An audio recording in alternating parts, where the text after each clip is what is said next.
And welcome. We're going to have people pouring in right now because it's exactly 12 noon Eastern time.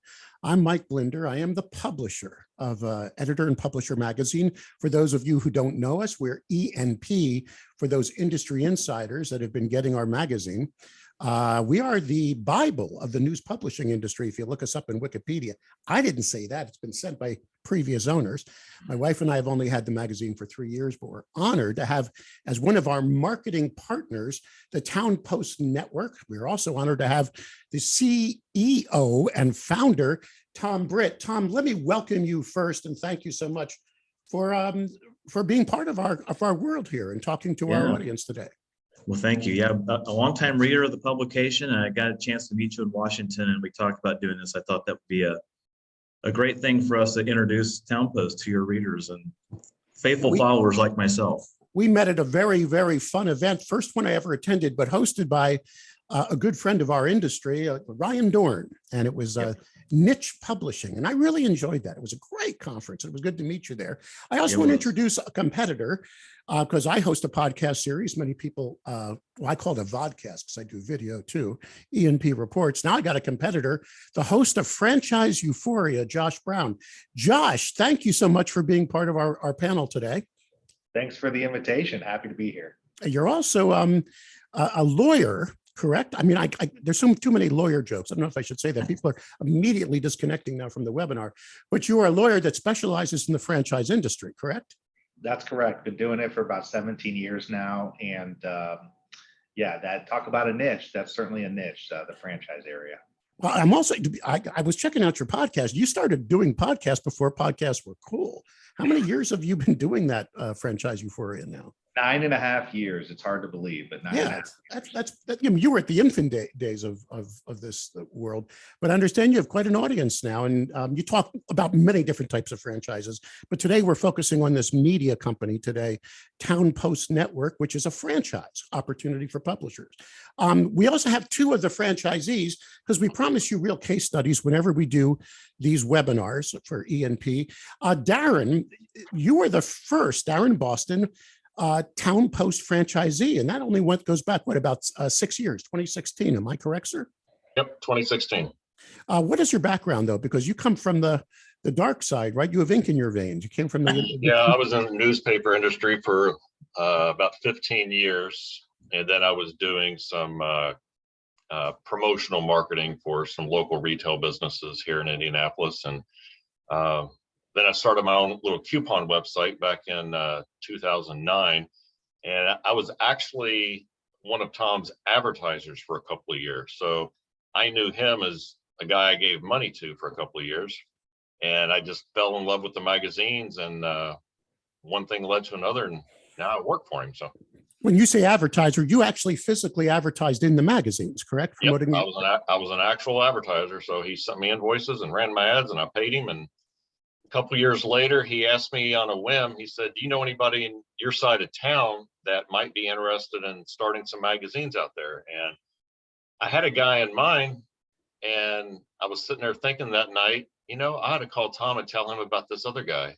And the little dim light bulb went off, and I thought, I can do this. I was in newspaper for 15 years, and I called Tom back the next day and I said, I got somebody for you. He said, who's that? I said, me. And one thing led to another, and here we are. And we got Brandon Baltz. Brandon, you're also in Indiana, correct? And you just purchased a third franchise territory for Central Indiana from the Town Post Network. Am I correct, sir? Yes, sir. That is correct. And what's your background? Do you have any ink in your veins as well? A little. I started more in the, I guess, the television side with Comcast here in the Indianapolis market during the cable boom in the 90s, and did that for a few years, and then actually got into my own advertising agency for about 7 years. And that's when I started crossing paths with Tom. I had purchased a handful of ads for some clients with him, and we knew a lot of mutual people in the area as well. So that was really my background from that point to him. But I went on and did some sponsorship sales with the Indianapolis Colts post the Super Bowl victory. And so I have some sponsorship sales with them, from not only selling assets within the stadium. And when we opened up Lucas Oil Stadium, which was a wonderful experience, but went on to from that side of things, kind of went into the Valpak world. So if I do have any ink in me, it is that, but I was focused more on their digital launch. So I was traveling the country and open up and training different digital people that they had hired and working on that side of the digital piece for Valpak, obviously corporate down there in your neck of the woods in Champa, if you will. Yes, sir. Well, actually, and that building still exists. If you're driving south on 275, that's where the official headquarters is for Valpak. Let me do some quick housekeeping as the host. We are using Zoom webinar, not Zoom meeting. Many of you, of course, use Zoom meeting. Zoom webinars are slightly different. It means you don't have the ability to chat or speak because there's a lot of people attending this right now, especially on our Zoom platform. If you want to make a comment, if you want to participate, if you'd like to ask a question, if you want to say you guys are totally wrong or you have a different opinion about anything we're going to chat about in the next 50 minutes or so, please do me a favor, go to chat. We're only going to look at one spot. Don't raise your hand. Don't go to Q&A. Just to chat, because we're old guys here. We can only focus on one thing. One thing that Zoom does, I want to warn you with chat, is it defaults to a chat platform where you're only able to talk to the panelists. Now, I'd like to keep the dialogue open to everyone. See, Tom Britt just did a hello to just me and the panelists, not realizing he was defaulted there. So you have to drop it down now to panelists and attendees. Please do that so we can all see your comments or what have you, panelists and attendees. So now let's get to work. I'm going to start with Tom, because Tom, I was not familiar with your company. It's not that old, correct? Can you give me a little bit of the background of what this is all about, the Town Post Network, and just kind of talk a little bit about what this is, what's the history of it, and why did you put all your energy and efforts into this franchise environment for news publishing? Good question, very loaded question. Yeah. So my background, I've been in publishing, magazine publishing specifically for 35 years. My first job out of college in '87 was working for a typesetting company doing magazine layouts on night shift. This is back in photostats, and desktop publishing was starting to rumble just a little bit. So I've been doing it for a long time. I've been publishing pre-press production back in the 90s. In the late 90s, I started a .com company called ChannelSeek, and ChannelSeek was called the TV guide of the internet. So basically anything being streamed in video or audio, we would put through a channel guide, and we licensed it to people like Comcast and Sprint, ISP Channel, and AOL Broadband. In the late 90s, you guys remember, broadband was being adopted fairly quickly, but the pipe wasn't really laid yet. So there were a lot of broadband companies trying to get their stuff out there, get connectivity. Comcast was pushing their In Your Town sites, which were local portals for cities that are rolling out their broadband cable access. Sprint was rolling out DSL service in Las Vegas and some other cities. And so we kind of became the barker for broadband, for lack of a better term, by having a channel guide that was focused on video and audio. Because if you try to watch a streaming video of Lenny Kravitz live from House of Blues, it's really hard to do on dial-up. So it kind of sold itself. Well, in the process of that, I worked with Comcast building these local portals, and I worked with Sprint on their local portals. And I thought, man, I think content's going to get more and more localized. And I think if I could come up with a model where I could be like the Rupert Murdoch of a small community and have the video and have the audio and have the web and have print in a small community, that would be something that people would enjoy reading and being engaged with, especially on the local level. And so that's kind of where the idea germinated. In 2004, I launched one in my backyard. I live at Geist Reservoir here on the northeast side of Indianapolis, called the Geist Community Newsletter. It was black and white. It was very archaic by today's standards. I wrote it, I shot it, I sold the ads in it, I designed it, I did everything for it. It was a side hustle. By this time I sold my publishing and .com as this consulting. So it was kind of a little side hustle, but it's kind of proof of concept. And my background in doing pre-press production and just managing workflows on magazines really came into play because I could start scaling my back office and make it easier on myself. And it was just about probably 4 or 5 years later, I decided to I could plug other people in. They could be Tom Brits of their community. And so we started what we called licensing. It was a very simple 3-page agreement, but they could use my platform, and we would get a management fee for kind of managing their back office for them. And we did, and we still now handle all the back office support for all of our magazine franchisees. So we were doing the billing for them, collecting all their payments, paying all their bills, paying the writers. We're doing all that stuff. And so we said, let's ease into this with licensing. And we launched, at the end of it, we had about 8 licensees. And as the story goes, I don't really read all the stories in our publications. I think many of the people that are in publishing could probably say the same thing. It's hard to read all your magazines because it would just take you half your time catching up on your content. But I did read one story in particular we wrote about a franchise attorney in Carmel, Indiana, named Josh Brown. And I called Josh and I said, Josh, we published this story, blah, blah, blah. Can you look at my model and tell me, give me an opinion? Am I doing the right thing? Am I on the wrong track? I mean, I really wanted to have a model that would be scalable, but also something that would give people equity in what they had, because I didn't want to have a bunch of employees. I wanted people who own their business. And that's when I threw it over to Josh. And I guess you could say the franchising became part of history at that point. Well, okay.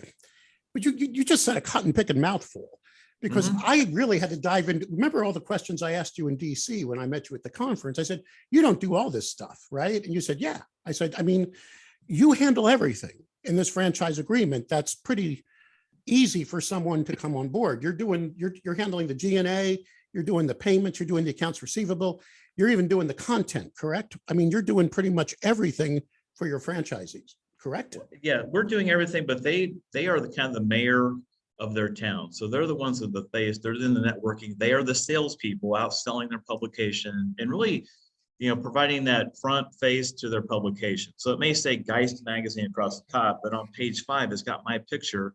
I'm a franchisee as well. I own 2 franchises. The original one I started with in other town called Fishers, Indiana.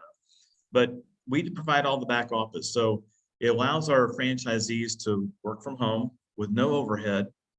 We provide all the back office support, including design of their magazines, the editing, getting their stuff on the website.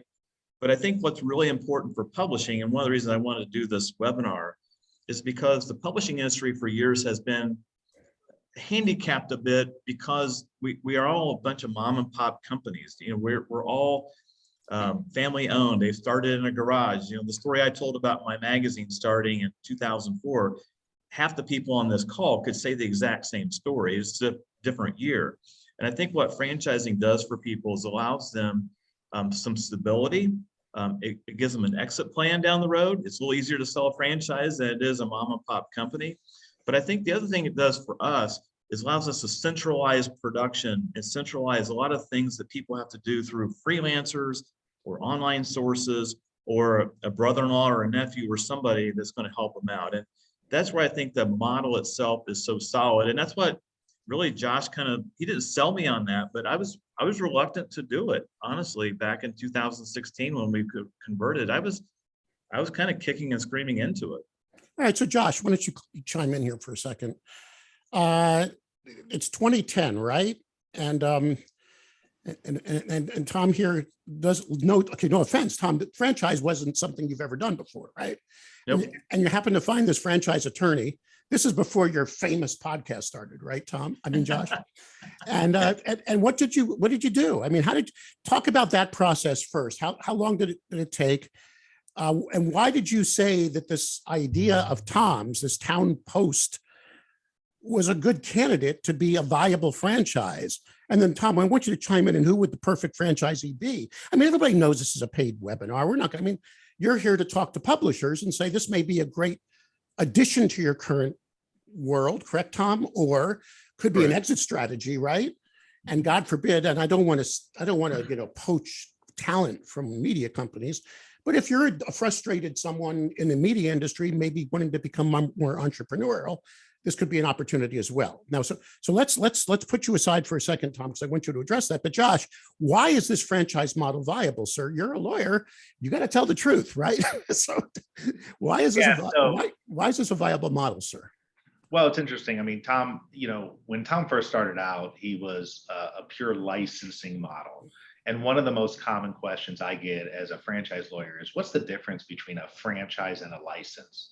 And Tom's model, what I always say is a franchise is really a super license. So it's a distant cousin to just a pure licensing model. And at the end of the day, when you have licensees as part of a business, and so you're providing some sort of a service. You're, in this instance, you're providing the use of your name or your mark, as Tom was providing it with Town Post, and people are paying them money. The only real difference between that structure and a true franchise structure is the marketing and operation and background support, which as you've heard, you know, as part of this franchise structure, Tom does a lot of that. To simplify the process for franchisees. So when I work with clients, I never tell them, hey, you absolutely should do this. What happens is clients usually ask my opinion. Hey, what do you think? Is this a franchisable model? Well, when you look at this model and it being geographically targeted, geographically local, you have territories and areas where if you get the right people and plug them in, they can go out and meet with businesses, contact businesses, also, you know, work on the digital side of things to meet with folks. And it works very well from a franchise model because you can break it out into regions and territories. And because Tom's model is such that he can take care of all the stuff that a lot of business owners don't want to do. And that's what makes franchising so attractive to a lot of people, both on the franchisor side and on the franchisee side. On the franchisee side, it's attractive to somebody like, you know, a Darren or Brandon, and they can speak to this as well because they might, you know, they want to go do their own thing. Maybe they've worked in the corporate world, as we've seen, for X number of years, and now taking an early retirement. Or what you find a lot, Mike, is that all along people have had this sort of desire to own and operate their own business, but they recognize that starting from scratch and putting all those pieces in place is a different scenario from coming into somebody else's model. So they've essentially done a lot of that legwork for you. And that's the attractiveness of the franchise model. And the success of that model is based on how much you can simplify the process. I think simple is beautiful, but simple is not easy. And there's a big difference there. There's a saying in the franchise world, which I hate. It's like, you know, you build it in a box, you know, you build the box and they come. It's sort of like that Field of Dreams saying, you build it and they will come.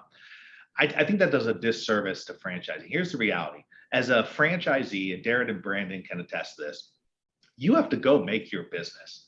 But what you're doing is you're trying to get a leg up and put yourself in the best opportunity to have success by tying in with a franchise system where they truly support you. They support you at the beginning by showing you what to do. And then they should support you along the way by providing you advantages that make you differentiate yourself, distinguish yourself, and make you more efficient against the competition. Oftentimes through technology, oftentimes through background support and through assistance, to where that's really what a good franchise model is. So back to your question, Mike, on what makes this a good franchise model, it was all right there. I mean, he was already essentially doing it. It just didn't have the full structure around it. All right. So Tom, rumor has it that you were against doing a franchise originally. Am I correct? I mean, you were like going, wait a second, this is not my cup of tea. Do I have that right, sir? Yeah, a lot of, I mean, franchising has a stigma that it's big business, right? So a KFC on the corner and you got Joe's Diner across the street. Joe's is local, KFC is not. But what kind of took me into franchising was the ability to scale, number one, centralize all the services. So you can lower that threshold of getting a magazine launched. We can launch a magazine in 10 weeks. That's impossible to do if you're trying to hire and try to do it piecemeal on your own. But the third piece that's probably was a censure for me is I want to give our people that come in, I want them to own their own business, which they do. They own their own franchise versus some other people in the space. But I also want these people to have an exit strategy and have something that's equitable that they can sell or have their children involved in down the road, have a legacy type business. And that was a big deal for me. So I looked at it in the original license agreements. I put a clause that said if we ever convert to a franchise, that could do it for $1. And that would allow the people who were licensees at the time just to flip it over and make a franchise. I'd pay all the fees. They'd just become a franchise. But when we get together, like Darren, Brandon, and myself, and we've got other franchisees in Indiana, Kentucky, we're all owners. We're all franchisees. We're on the same level. And I didn't want to have a structure where they were licensees, where they were kind of inferior to me. I owned the rights and only had a handshake with them. In this situation, they actually have equity in their stuff and they own it. And that's a big deal for me. I like to work with peers, not with employees per se. And so that was really the censure for me. Okay, before we get into the other two gentlemen, I'm going to swing it back to Josh. Josh, franchises are regulated, right? I mean, you make it sound so easy, but isn't there does any of that affect the Town Post model?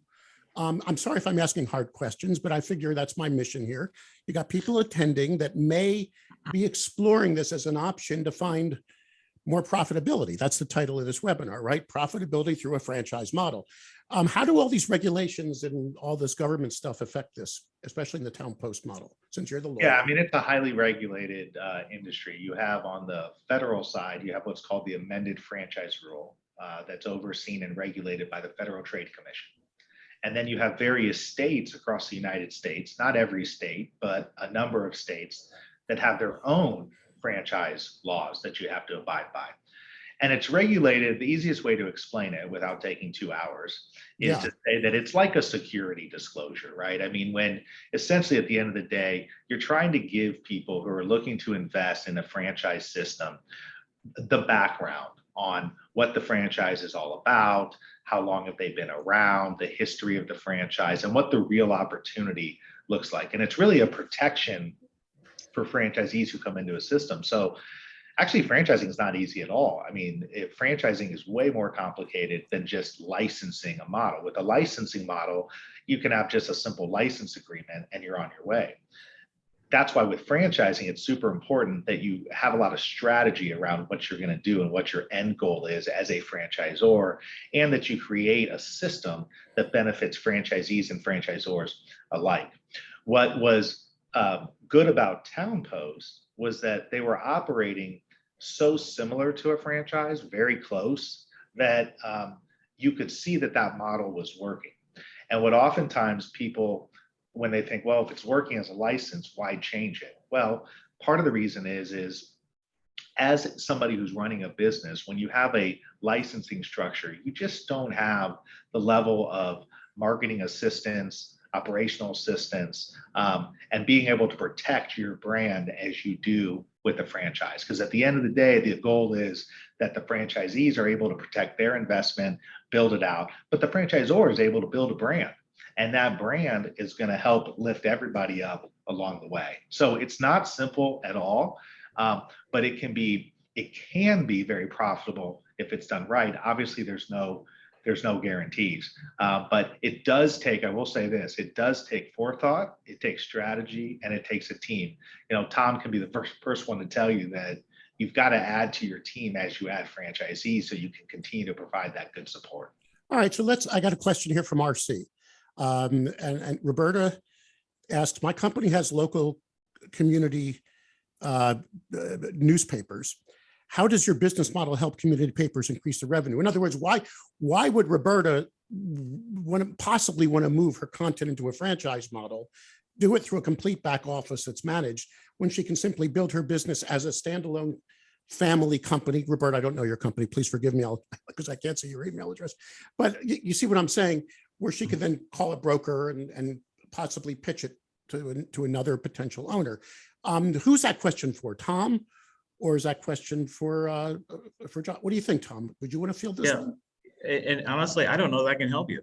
I mean, we're not a hammer looking for a nail, right? So there may be situations you have a newspaper and you're happy and you're doing well at it and you're a weekly or whatever. Keep doing it. What we could do is offer a monthly magazine solution that could maybe augment or be something you add to your portfolio of print publications. I think the thing that we're doing that's a little different than what most print people are doing is we're doing a lot of stuff in digital, a lot of programmatic advertising. We're doing website designs for and marketing for small businesses in our community. So I think the leveraging point for us, for you, and my pitch to a newspaper group would be, if you add in the Town Post network, it would give you maybe some digital firepower, some ongoing training for your existing staff, additional revenue stream for you. And again, if we're managing all the back office, there's no extra support or personnel needed on your side. You'd have to hire other people to do a magazine. But you're giving people then, if I may be so bold, Tom, you're giving people also a turnkey access to some digital services. Where if, again, I don't, she says she's from the Delphus Herald. I know who you are, Roberta. Thank you for attending. But in other words, if Roberta did not have a digital agency, you have a cost-effective way in the franchise model for her to tap that and offer it to any of her advertisers, not just those that are in the potential magazine that you'd offer her media group, correct, sir? Correct. So like, Brandon and Darren are good examples. They sell print and they own their magazine territory franchise and they're selling print ads. But customers anymore are not just asking for print. They need other things too. And it's all that other stuff. Remember going back to the vision back in 2000 and 1999, I want to be the Rupert Murdoch in a small community. So I want to sell other stuff besides print. And it's having all those other services that we can not only train you on, but give you the systems and give you the platform to sell and monetize that as well. So, I think that's where we're a little bit different. We're a little more progressive. Again, I had a .com and a publishing company at the same time across the hall from each other. It's kind of like the Reese's Cup commercial, right? Where the chocolate and the peanut butter kind of go together and make something spectacular. Well, the web and print go together very well. We've actually incorporated digital, social into that as well, and even web development into that. And we're seeing a lot of upside and growth and profitability in that, because that's something that doesn't require a stamp anymore to get delivered. Well, thank you, Vanna, for turning that letter. You gave me a nice segue to bring Darren in, because you mentioned, Darren, you've been sitting there very patiently, quietly. You're still making the same money per hour for being here, right? So we can. Tom's going to send me a bonus for today, I think. So, all right. Yeah. So, Darren, in 2016, you met with Tom, and yes. You said you were an advertiser with him, and suddenly he says, "Look, why that you got into this idea, right? You were not hurting. I mean, you were doing well with your business, right? What motivated you to explore this franchise opportunity? Give us the story, and where's your life today? Where's your homework ethic? How are you profitable? I mean, you don't have to share. I mean, do you own a yacht? I mean, how are you doing with this thing? Are you looking back 6 years going, God, it was the stupidest decision I made, or are you pretty happy with what you did, sir? Well, the best way to start this is I have advertisers or potential advertisers occasionally that will ask me, can you give me some referrals? How do we know that, advertising in your magazine would work? And I always tell them the best referral I can really give you is look at the magazine. The advertisers that are in there today, they were in there a year ago. They were in there 2 years ago. They wouldn't continue to advertise if it didn't work. And as I said, for 2 years, I was an advertiser. So I knew that the product worked. I love the product. And I come in different from any other publishers because I was an advertiser for 2 years. And once the possibility of getting into this came up, I was just tickled to get involved. I don't think I ever have a desire to ever work for anyone again. I don't like having somebody hover over me. I like to do my own thing, but have the support when I need it. And Tom leaves me alone. And if I need the support, he answers the phone, gives me the support. I go about my day. The back office support, that's something that if I had to manage that type of thing on my own, I would be doing something else. We all have different strengths and different weaknesses, and this allows me to focus on my strength and not have to waste my time with my weaknesses as far as the billing and all those other things on the backside. So I'm tickled with where I am. As Tom said, I was the first franchisee, and I've got 3 magazines under my belt, and the only reason I don't have a 4th magazine is my wife would kill me. She says I work enough as it is, and I had thought about buying a fourth about a year ago, and she said, no, you're not. So What's your life like, though? I mean, okay, you got 3 magazines. We just showed the attractive covers. Where's the content coming from? Are you spending most of your time selling local advertising? I mean, yeah. What's your home work life as balance? far as content, I had someone ask me recently at a chamber meeting. They said, aren't you afraid you're going to run out of story ideas? And I just laughed. My phone and email just ding off the hook with people calling with story ideas. If anything, I'm just having to turn people away because we're not a daily or weekly newspaper. We're a monthly magazine. So more story ideas than I know what to do with. Advertising wise, yeah, I have tons of advertisers that have been with me since day one. And every day I have new people calling in wanting to try. So I do get out there and pound the street for new people. I'm always watching for new businesses opening. And it's just, again, I've been in sales 25 years, and this is the best product I've ever sold. It's the most successful product I've ever sold. And I don't just mean that financially. I just mean as far as the response and how people love it. So, well, let me ask you a question. You get a story idea. You have then Tom provides you the people who are going to write it for you, research it for you, create the content for you. Correct, sir? You yes. don't, and obviously they send it to you for final approval because you're the publisher, right? Right. And you're making final edits. They pick out the artwork. They do everything. I mean, Tom gives you the entire. So if you say, hey, there's our chamber just did this wonderful thing with the Boy Scouts.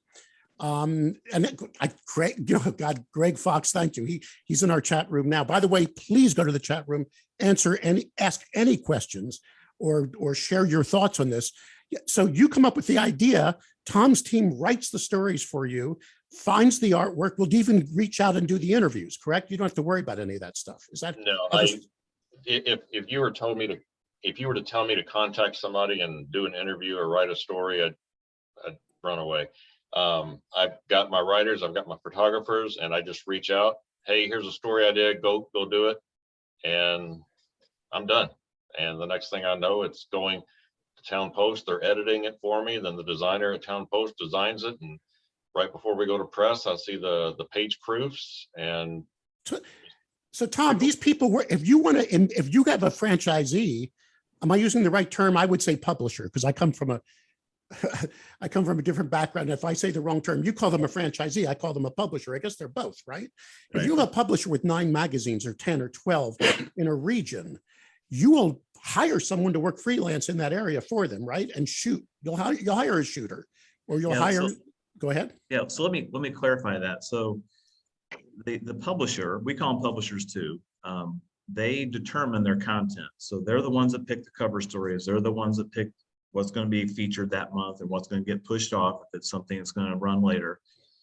We work with them to onboard writers and photographers. All of our writers are freelance. We have no full-time writers on staff. All of our photographers are local, of course. You can't do that over Zoom. And then what we do is we onboard the writers and photographers. So we actually train them on how to use our cloud-based platform. They then upload stories. The publisher makes the assignment, says, I want a story about X, and I need it by next Friday, and I want to pay this much for it, which we have standard pricing guides for that. Once it goes from that point on, we kind of manage it from there. So we make sure the stories get in. We edit the story when it comes in. We use AP style. We upload the story back in the system. The publisher can then read it if they want. Most of our publishers, they'll give us a wireframe or a flat plan of what they want for their magazine. We design everything out. And the first time I see my stories is when I proof it for the first time, usually about 4 days before we go to press. So we manage all that process. And then after it goes to press, the important part is we now put on our website for you. We do the social media for all the stories that run through our pipeline. And we handle all the back office that happens, even paying the writers, photographers. We take care of all of that. So you're not sitting there scribbling checks for $55 for a photo shoot. We take care of hiring and hiring and also onboarding and then paying all the writers and photographers. So it is turnkey, but they still have authority on what goes in their magazine. Greg is asking a valid question, because maybe we're not as, you're giving them a print product. You print it at one printer that you handle. Like my printer, I use Adams. I just gave them a quick, high five. And I think it's their plant in Carolina, and they mail it. They do everything. He doesn't have to worry about a mailing. He doesn't have to worry about anything. You're handling the subscription service, everything. But more importantly, you're maintaining a website for him as well. Does the publisher have input on the digital strategy? Greg, I'm going to augment your question, because your question was, is the magazine print or digital? What if the publisher wants the stories to go out as they're written first and then appear in the magazine monthly? Are you okay with that, or you do everything on a rigid schedule, sir? Yeah, so a lot of questions there. So let me explain that a little bit better. So it is both print and digital. I tell people we're active the other 30 days a month that we're not in the mailbox. We're still active in digital. So it is a digital version. If you go to townpost.com, you click on the magazines tab and see some of our actual publications. The printer, this is something that's very different about us, especially in the franchising world. Now, there's some other franchises out there like Into Publishing and some others that are franchises, but they have to do your printing. So you're basically you're paying a royalty, and they're making money on the printing. That's where most printing or publishing franchises have made their dollar over the years. We're different. The printing that we do is negotiated with the printer. We negotiate the printing with the printer, and you pay your portion of the printing. But that's it. It's a pass through to us. We are not monetizing the printing.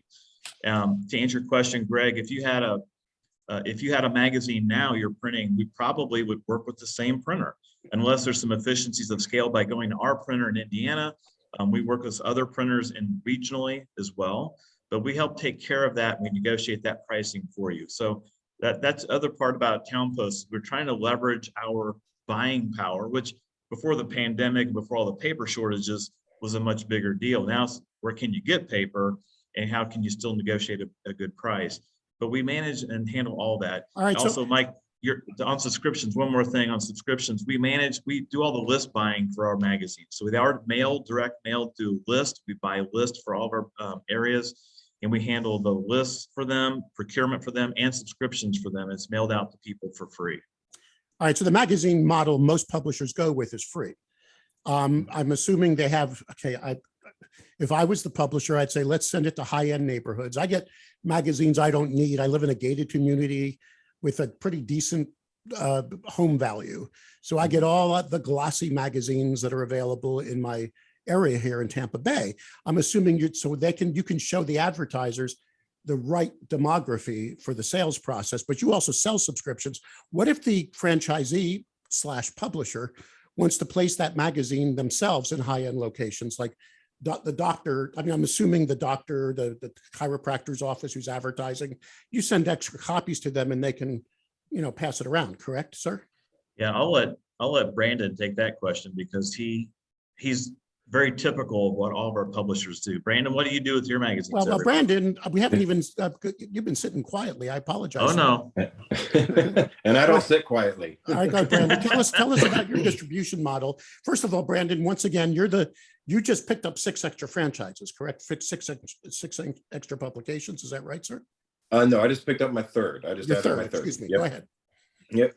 Yeah, I mean, to answer that question, typically what I do is there are pickup points around here that I call them, where we've got a local coffee shop that is frequented by, multiple people daily on the square. That is one of my drop points. So I'll go and drop off, in some cases, 50 to 100 extra copies that they'll call me mid through the month and say, hey, can you bring some more copies by? Coffee shops are a great place. Restaurants sometimes are a good place. I have mine even distributed at the local libraries. They go through every copy every single month. So those are some places. I also do in conjunction with the Chambers of Commerce, where they're sending out new packets to new members. They will always include a copy of my magazine in there with my media kit. So some of those places I go drop off myself. Luckily, I have a 19-year-old son who's home for the summer now, who, when our magazines get delivered, our overruns to the office tomorrow, I'm going to be out of town, and my son's going to go pick those up and deliver them for me. So I'm not running around all over town, and he's interested in possibly getting involved in the business, and getting his face in front of some people too is a positive thing for us as well. All right. And how about your, if I may ask, your editorial content? I see that we're showing on the screen now. You have a directory and relocation guide. I even discussed that. That's also put together for you from Tom's people. Yeah, so on that was another, one thing I've loved about mine and Tom's relationship is we bounce harebrained, crazy ideas off of each other all the time. We'll try it. If it sticks, it's great. If it doesn't, we move on and try something else. But this directory and relocation guide, I think, was something that Tom came about from another seminar that he went to a few years back. And again, a wonderful thing about being part of a group is, we talk about this idea and say, hey, do we want to try this? And Tom and I's territories are adjacent to each other. We've got 4 very highly populated communities here. Mine are Noblesville and Westfield, and we've got Fishers and Carmel that are here as well. And we'll say, hey, let's try this in Hamilton County in these 4. Maybe Darren doesn't want to try this yet. He wants us to dip our toe in the water and see how it works. Well, first year that we did it, Tom and I knew that we had a home run. So that the directory and relocation guide, we can kind of pick and choose what we want to do with that. I personally, and Tom does very similar because we've known what works. We'll list the local, hospitals. We'll list local restaurants. We'll list local, just, high interest things. Maybe there's, remodelers or landscapers or whatever. And then there's also payment opportunities in there where maybe we're not covering a category and advertisers can come in and buy an ad in that. But what we do with that is we do an overrun on that. And then again, Tom handling everything from the office for us. They'll buy a list of new movers every single month, and we will distribute this to new movers as well. So that's what makes this directory and relocation guide so great. You may have an advertiser that either A, only wants to advertise once a year or can only afford to advertise once a year. That's where we get those guys. We get them in that directory and relocation guide. And it's just been a home run for us every year we've done it. What are the best advertising categories that you're picking up? Good question, because I bang my head against the wall in my area for realtors, and Tom he's got multiple realtors in his. For whatever reason, some things work in different areas and other things don't. I've got great relationships with realtors. I can say I have probably had 2 realtors in my magazines in the 5 years I've been involved with it, and Tom has multiple. So I think geographically it's a little different sometimes. But, from us, we always, you get the seasonalities, you talk about some great advertisers. Landscape companies are always huge. They're coming in March and April when spring's hitting. We get into we do special sections in November and December as a holiday gift guide. And we'll get, all of the local, smaller boutiques that are on the downtown squares or whatever it might be. And they're coming in and doing things seasonally with us because of some of these special sections that we've done throughout the year as well. So it really differs a lot. Like I said, your landscapers will come in and do a 6-month run, kind of a Q2 and Q3, and then they will sometimes bow out in Q4 and Q1, and we won't hear from them until we're doing planning and stuff for budgeting in October and November, and we'll start back up with us in March or April. So I think it's really across the board. We've got such an eclectic mix of different categories of advertisers that, we've got relationships, of a spouse works for a certain company and they know everybody and we've networked it. And now we've got 10 of this industry in our magazine, but that's pretty rare. We don't see, we've got some competitor products that are out here where you'll see 10 dentists, you'll see 10 HVAC companies, you'll see 10 plumbers. We just don't work like that. I think we're getting a better return on investment for ours because we typically don't have more than 2 or 3 of an industry category in any of our magazines, really, except maybe a restaurant here or there where we've got some multiples. Darren, same question to you. How you advertising categories? Which is most fruitful for you, sir? Yeah, Brandon, he said a lot of right things just now. Every territory is different. I could have some types of businesses in my magazine, and I'll have other publishers asking me, how in the world did you get that type of business in your magazine? Mm-hmm. And I'm asking them the same question. I've been trying to get realtors in.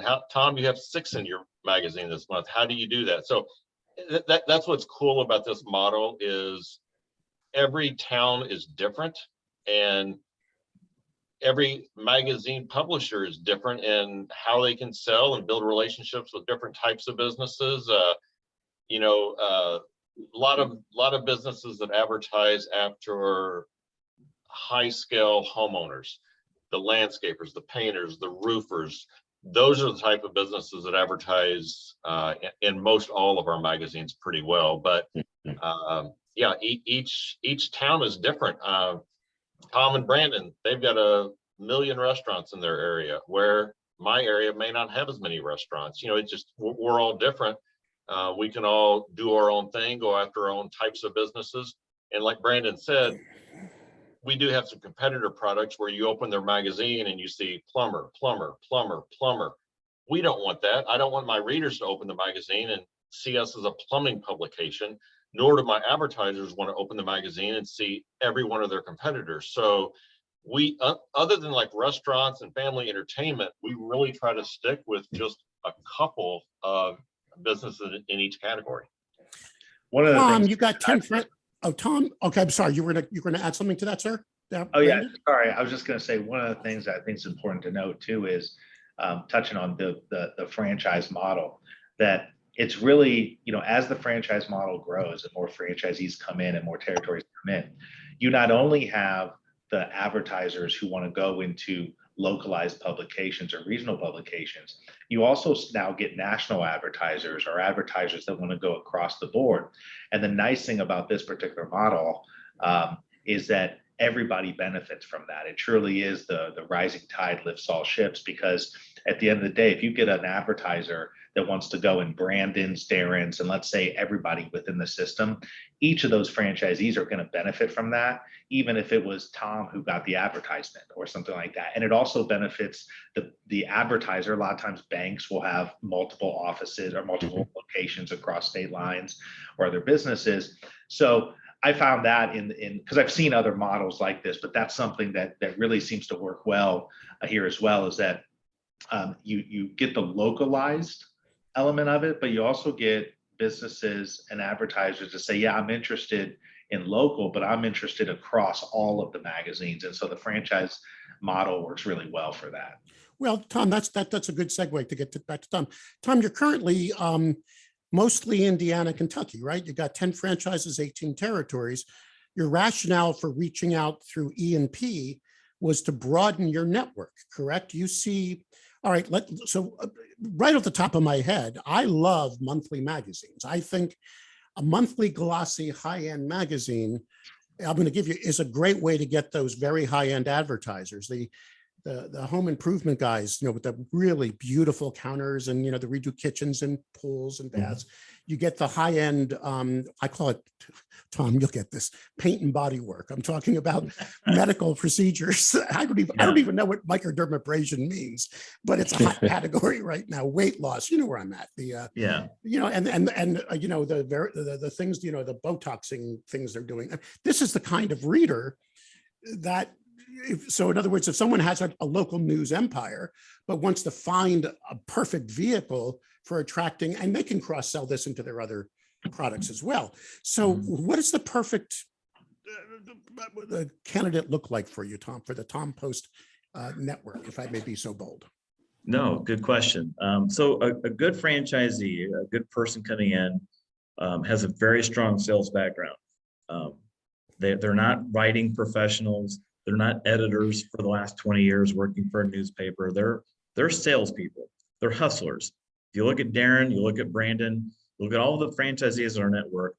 A guy up north, they're hustlers. They're salespeople, and they love sales. They love people. They love networking. So those people, we can plug them in, teach them our platform. It's a cloud-based platform. It's very transparent. We can all see each other's numbers. We all share the same CRM system. We plug them in and train them on it, and they can be successful very quickly. The other audience we're kind of looking at, and we've been talking to some people, we haven't done this yet, so this is kind of a wish list thing for us, is people that already have a magazine company. They're already doing a local magazine. Maybe it's a monthly, maybe it's a regional publication, or maybe it's they've been doing some magazines, but they're looking to maybe exit in the next 5 years, and they're just trying to find a way to make this thing sustainable going forward.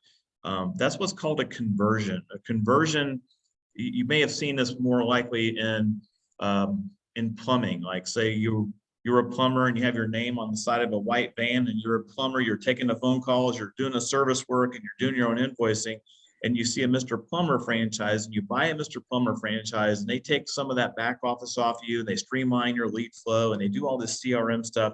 And now he's got a Mr. Plumber franchise instead of Tom's van franchise or business. So the conversions is something we're really wanting to talk to some people about, because the nice thing about a conversion is they've already got a business. And I'll let Josh explain it, but at a high level, you basically give me your business and I'll franchise it back to you. And so it's a very easy way, a very low cost way to become a franchise. And now you can enjoy something that we will take care of. We'll shepherd this thing going forward and we'll be the back office support. And in some cases, maybe allow you to save some money or be more efficient at some things that would make you more money than you'll ever pay in royalties. All right, Josh, you teach up. How would that work exactly? I mean, let's assume I'm a local publisher. I've got a local magazine and it's causing me a lot of heartache. I mean, because I'm paying extra staff, I'm dealing with printing, I got the deadlines, all that and more. I got a good sales ethic. I just want to focus on advertising.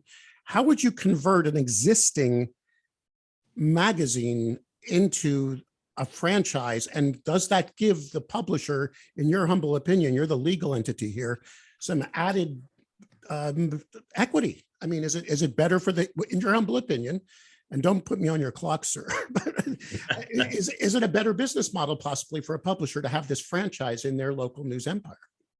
It can be. It's not always. At the end of the day, and Tom said a few minutes ago that for his model, really the franchisees are looking for salespeople, right? A lot of times. Tom and I spent, and Tom would agree with this, I think, we spent a lot of time talking about who, as a franchisor, is your target market. And what I mean by that, not your end line customer for the franchisee, but as a franchisor, who are franchisees that you want to bring into your system that are going to be the best fit for your system. So if we're talking to another publication, really, there's a lot of questions I would have. In other words, who are you publicizing to? What's your model? Who's your target market? Who are the types of advertisers? What's your end game goal here? Are you looking to take this national because you linking up with a group that's already along that road a little bit can be helpful. And then of course, you can structure these a lot of different ways, but it only makes sense to me. And I spent a lot of time with my clients talking with people about what's your end game here? Because at the end of the day, if I had to sum up what a franchise is all about, it's all about a growth mechanism. And there's different ways to grow your business. You can grow your business corporately. I know some great businesses that just don't want to franchise. But if you are looking at taking a model that you've proven that's simple enough to get other people in on it, and then utilizing their investment in the model to help grow it and giving them at the same time an opportunity to be most successful, then franchising can be a great option. But it really starts with these other publications that you mentioned, Mike, really trying to know what's your end game here. Because if your goal is to maintain just a regional type presence, well, maybe the answer is maybe you just do that on your own. Maybe you can figure out the print. Maybe you can get salespeople in other locations to handle that.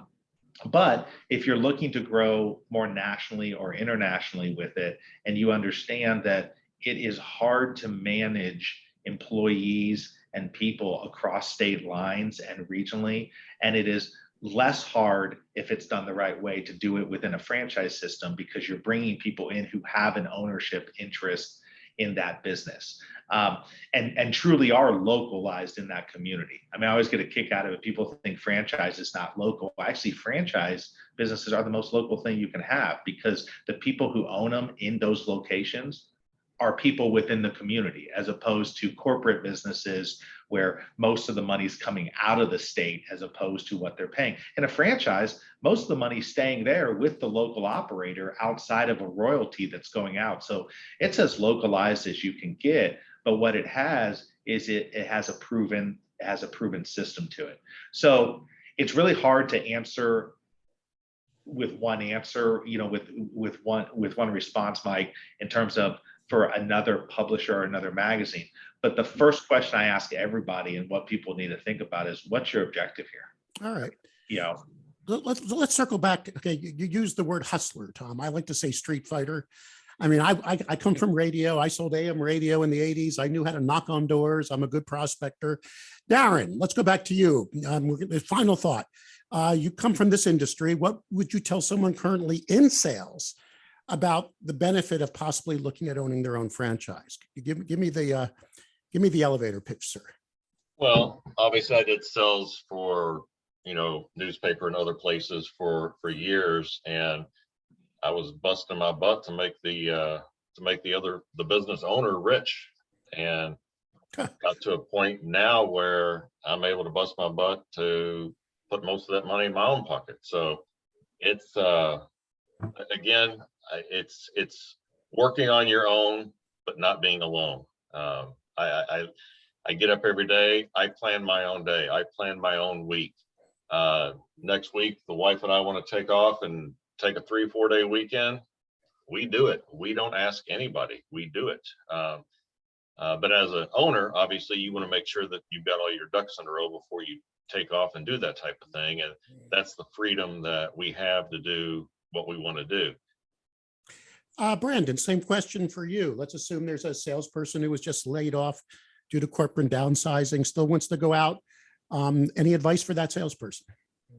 Yeah, definitely. I mean, you definitely want to be able to leverage your background. I mean, I think we already kind of pointed on, it's a person that's got a sales background. Someone's got maybe that entrepreneurial spirit or drive. But, for me, the biggest, absolute largest thing for me doing a bunch of travel that I did with the Colts, travel I did with Valpak, is when I'm traveling, I'm doing it because I want to and for enjoyment. I mean, the work-life balance for me, I had, was a single father for a while, just being personal, and was traveling and was missing a lot of my kids' stuff. This has allowed me to be a part of everything, not only on the family side of things, but much to what Darren just said. I mean, I'm making my own schedule. I'll be honest with you. I'm taking off today at 4:30.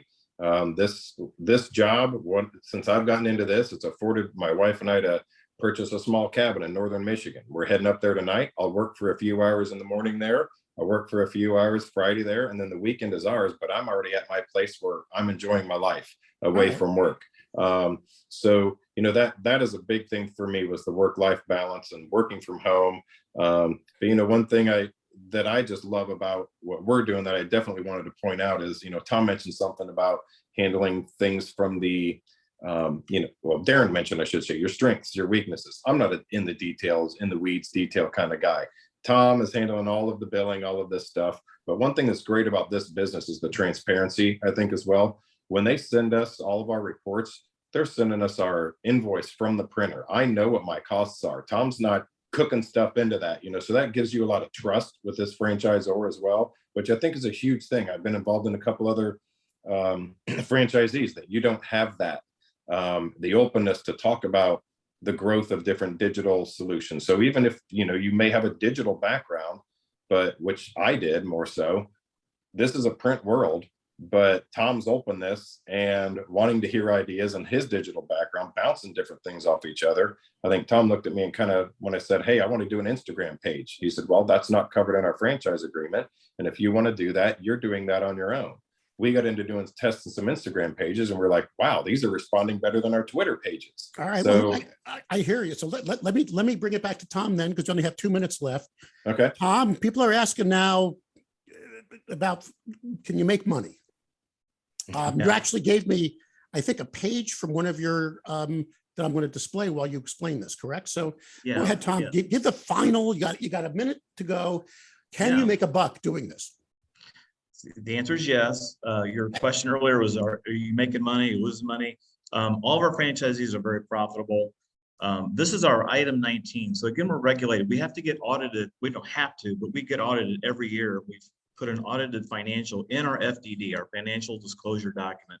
Anybody watching this would like to get a copy of that, I'm more than happy to send that to you and you can go through it. This is item 19. This is what we're allowed to tell people how much they can make in our franchise system. The important numbers are about the 5th or 6th one down, says average net profit. So that's per magazine. last year, our average across the network was $114,798 per magazine. Again, most people have 2 or 3 magazines. We have several people, including guys on this call. We have other people making over $300,000 to $400,000 per year net profit in their magazines. The high net profit last year, our highest profit magazine was $223,000, and our lowest was $55,000. So if you see a sweet spot somewhere between 55 and 223, but an average of 114 is being a good living for yourself, this is a great model for you. And Brandon, go ahead. And you're discussing a 12,000 average print run, correct? For the magazine, 11,000 mailed and 1,000 racked or whatever. So somewhere between 10 and 15,000. That really comes down to the territory and how we're going to distribute it. Most of them are direct mailed. We have some territories that are mailing 9,000, but they'll put 1,500 to 2,000 out in racks. We have other areas where it's kind of rules, so we have to mail more copies. So it just depends on the territory. We work with you on that, and we work with you on the rate cards. So we know what rate cards work with what distribution areas. And when we bring you in, I mean, like I said, you get a week of training and you're up selling and you're launched in 10 weeks. So it's a very short runway. The initial cost to get in, somebody was asking how much it costs for a franchise, is $35,000 for a territory. If you're looking to do multiple territories, which we recommend 2 to 3, you can pre-buy those territories at a discount. But again, we've had our people get their money back in profitability. I mean, I think Darren was one of the fastest ones to get his money back because he came in and his first issue, we billed, I don't know, north of $20,000 on his first issue. And I think he had his money back within about 3 issues. He had his money back. So, our goal, it was paid for. So right, well, our goal, go ahead. I'm sorry, Mike, just lastly, when we get paid on royalties, our incentives are all aligned, right? Our motives are all aligned to revenue. So our job is to produce as much top line revenue and then use our back office to streamline the production to minimize our expenses to make the most profit. We're all on the same page and we're all aligned for the same reasons. And so we're not making money on printing. We're not a printing company looking to sell more paper. We are a magazine media company that's leveraging print and also selling it to digital and to small businesses and actually become a marketing partner with our small local businesses instead of just trying to hustle print every week. Well, I want to thank all of you for this eye-opening dialogue. Josh, keep up the good work with Franchise Euphoria. And Josh, you're a partner of Taft Law. If anyone wants to reach out to you and maybe just get some advice from you, your email address, Josh. jbrown@taftlaw.com. Darren, if anyone wants to chat with you more about your experiences with Town Post, your email address, sir. It's Darren@townpost.com. TOWNE Post. Brandon, are you Brandon at townpost.com? Brilliant guess. Yes, it is. Tom, I assume they can find you at franchising.townpost.com or tom@townpost.com. Am I correct, sir? That's correct. Yeah. So if you guys just want to talk to, I always tell people I'd rather talk you out of it than into it. Franchising is a long-term relationship. And so we always try to make sure, and thanks to Josh Brown, our attorney, we always try to make sure that it's a good fit for everybody. And we're not out making money on franchising sales on the initial fee. It's all about really making money on the long term and how can we best optimize that for our people coming in? Because we're a team, we're a family. We want to make sure that works for people. So I'd recommend them just reaching out, and 15-minute phone call, we can probably flush out whether it's a good decision or not. All right, thank you so much. And thank you all for attending this E&P Report sponsored webinar from our host, Town Post. Everybody have a great day. Thank you. Thank you, Mike.